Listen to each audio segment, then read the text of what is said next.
মাৰ্ঘেৰিটালৈ আহিলে মনটো ভাল লাগে কাৰণ এই অঞ্চলৰ ৰাইজবিলাক বৰ মৰমৰ আৰু এই অঞ্চলৰ লোকবিলাকৰ অন্তৰবিলাক ইমান আধ্যাত্মিক ভাৱেৰে পৰিপূৰ্ণ সেইকাৰণে যিমানেই ব্যস্ততা নাথাকক তেখেতসকলৰ মাজত উপস্থিত হৈ আমি নিজেই কৃতাৰ্থ অনুভৱ কৰোঁ।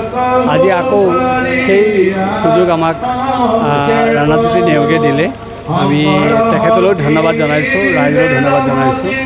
আৰু ক'বলৈ গ'লে প্ৰায় অসমৰ সীমান্তমূৰীয়া এখন ঠাই তথাপি ব্যস্ততাৰ মাজতে ৰাইজে আধ্যাত্মিক যি ভাৱ প্ৰদৰ্শন কৰিছে এইটোৱে আচলতে আমাৰ সমাজখনক সুৰক্ষা দিয়াৰ এটা মূল কৱচস্বৰূপ। সেয়ে আমি ৰাইজৰ এই চিন্তাৰ শলাগ লৈছোঁ আৰু ক'বই লাগিব ভাগৱত আমাৰ জীৱনৰ অবিচ্ছেদ্য অংগ। ভাগৱতে আমাক যেনেকৈ পোহৰ দিয়ে ভাগৱতে তেনেকৈ আমাক জীৱনৰ শৃংখলিত দিশ প্ৰদৰ্শন কৰে আৰু ভাগৱতে আমাক লক্ষ্যৰ উদ্দেশ্যত উপনীত হোৱাৰ বাৰ্তা প্ৰদান কৰে। সেয়ে আমি সেই অৰ্থত যথাৰ্থভাৱে যদি ভাগৱতক গ্ৰহণ কৰোঁ আমাৰ অসূয়াপতি আমি নাইকিয়া কৰিব পাৰিম আৰু আমাৰ অশান্তি আমি নাইকিয়া কৰিব পাৰিম।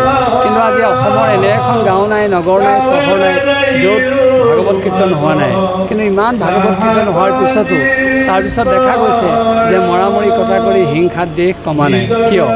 অৰ্থাৎ ভাগৱতৰ তত্ত্বসমূহ যথাৰ্থভাৱে প্ৰতিফলন হোৱা নাই। গতিকে আমি প্ৰতিফলন হোৱাত যদি মনোযোগ দিওঁ তেতিয়াহ'লে আমি নিশ্চয় এনে দুৰ্দশাৰ পৰা আমি পৰিত্ৰাণ পাম।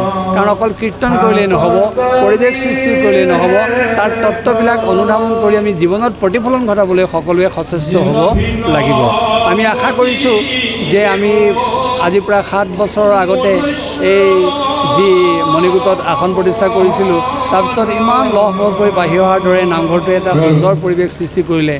এই নামঘৰত যি 7 দিনীয়া কাৰ্যসূচীৰে ভাগৱত অনুষ্ঠিত হৈছে এই ভাগৱতৰ যোগেদি আমাক নিশ্চয় সেই সমন্বয়ৰ বাৰ্তা দিব যি বাৰ্তাৰ যোগেদি আমি সকলোৱে সামূহিক হৈ থাকিব পাৰোঁ।